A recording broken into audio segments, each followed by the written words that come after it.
Media நண்பர்கள் அனைவருக்கும் வணக்கமுங்க. அதாவது சினிமாவுடைய வெற்றிக்கு ஒரு படம் வெற்றி அடையணும் அப்படின்னா அதுக்கு முன்னோட்டம் விடுறது அப்படின்றது நீங்கள் தான். ஏன்னா உங்கள் கையில் தான் இருக்கு. உங்கள் விமர்சனங்களை பொறுத்து தான் தியேட்டரில் க்ரௌடு கூடிகிட்டே போகும். நிச்சயமாக இந்த படம் பார்த்ததுக்கு பிறகு ப்ரிவியூ எப்போ போடுறீங்க? உங்களுக்கு 5ஆம் தேதி பார்த்துட்டு நிச்சயமாக உங்களுக்கு பிடிக்கும். விமர்சனங்களும் நல்லா எழுதுவீங்க, நம்பிக்கை இருக்குது. இந்த படத்தை பொறுத்த வரைக்கும் டோட்டல் யூனிட்டுக்கு நான் நன்றி கடன் பட்டவன். காரணம் சினிமா என்பது எப்போ முதல் ஆரம்பித்தாங்களோ அந்த சினிமாவை எப்படி எடுக்கணுங்கிற ஒரு வரைமுறை இருக்குது. அந்த வரைமுறையை ஃபாலோ பண்ணவர் தான் இந்த ப்ரொடியூசர். அதான் அந்த காலத்தில் சினிமா ஆரம்பிக்கிறது முதல்ல கதையை தான் செலக்ட் பண்ணுவாங்க. ஒரு தயாரிப்பாளர் கதையை கேட்பார், பணம் போடுறோம் முதல் கதையை கேட்பார். இந்த கதை அவருக்கு பிடிச்சதுன்னா இந்த கதைக்கு யார் திரைக்கதை வசனம் எழுதுனாலும் அடுத்த ஆளை பிடிப்பாங்க. கதை ரெடி ஆகுது, திரைக்கதை வசனம் எழுதுன யார் ரெடி ஆகுது. இப்போ இந்த 2 பேரும் ப்ரொடியூசர் சேர்ந்து உட்காந்து இந்த கதையை திரைக்கதை எழுதும் 3 பேருமா சேர்ந்து இந்த கதையை யார் டைரக்ட் பண்ணால் நல்லாயிருக்கும். ஏன்னா லவ் ஸ்டோரியாக இருக்கலாம், ஃபேமிலி சப்ஜெக்டாக இருக்கலாம், ஆக்ஷன் மூவியாக இருக்கலாம், எது வேணாலும் இருக்கலாம். ஆனால் இதை யார் இயக்கினால் நல்லாயிருக்கும். அப்போ டைரக்டர் செலக்ட் பண்ணுறாங்க. ஆக கதை, திரைக்கதை வசனம், அதன் பிறகு இயக்குனர், இந்த 3 பேரும் சேர்ந்து ப்ரொடியூசர்கள் உட்காந்துட்டு தான் இந்த கதைக்கு யார் ஹீரோ, அப்புறம் இந்த கதைக்கு ஹீரோயின் யார், அப்புறம் சப்போர்ட்டிங் கேரக்டர் யார், இந்த குரூப் உட்காந்து டிசைட் பண்ணிட்டு ஒரு படம் எடுப்பாங்க. இதுதான் ஃபார்முலாவாக இருந்தது.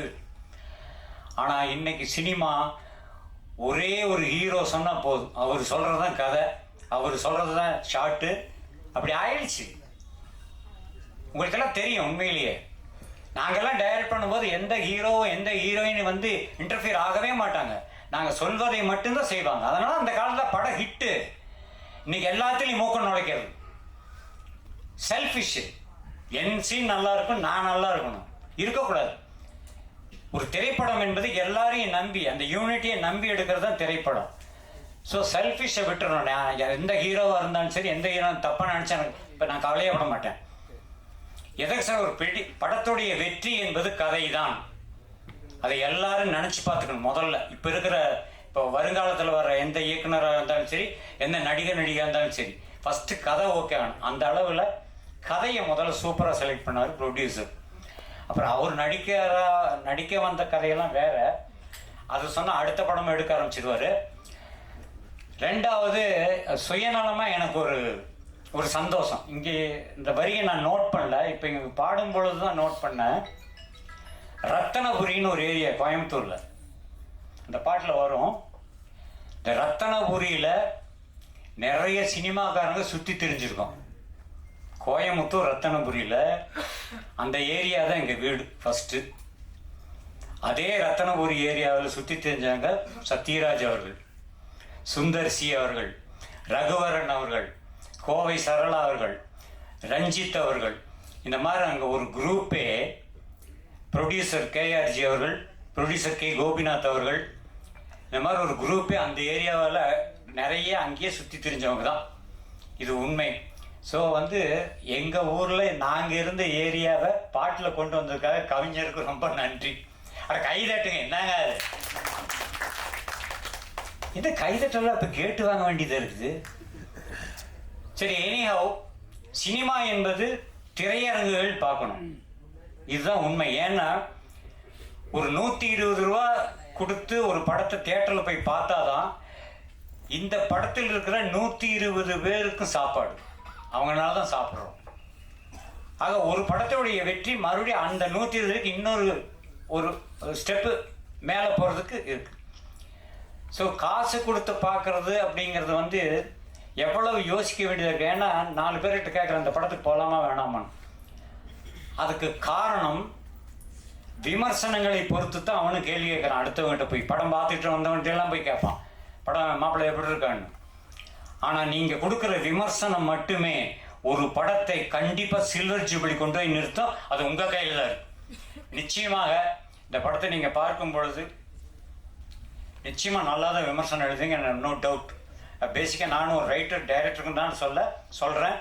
நிச்சயமாக அந்த படம் மாபெரும் வெற்றி. இந்த படம் தியேட்டருக்கு வரும்போது ரெட் லேபிள்ன்ற டைட்டில் வச்சுட்டு படம் பார்க்க வருவாங்க. படம் பார்த்து வெளியே வரும்பொழுது நிச்சயமாக ரசிகர்கள் இதுக்கு கொடுக்கப்படும் முத்திரை green green green green label, இதில் மாற்று கருத்து கிடையாது. அவர் சொன்னார், என் படத்தில் வந்து ஒரு கேரக்டர், அதாவது எனக்கு முன்னாடி எனக்கு 2 பேர் இருந்தது. தமிழ்நாட்டுக்குள்ளே எங்கே போனாலும் சரி என்னை பார்த்தா அனுமோகன் யாருமே கூப்பிட மாட்டாங்க. யார் பார்த்தாலும் அப்புறங்க பாவம் பொத்து எப்படி இருக்கீங்கன்னு தான். 2வது டைலாக்கு, எனக்கு நீங்கள் தானே இந்த புறாவுக்கே பெல் அடிச்சதும்பாங்க. ஆனால் இந்த படம் வந்ததுன்னா அதை 2ஐயும் விட்டுட்டு வேற மாதிரி கூப்பிடுவாங்க. என்னன்னு கேட்குறீங்களா? சிரிக்கக்கூடாது, ஆனால் சொன்னால் சிரிப்பீங்க. குஞ்சு, டே குஞ்சு.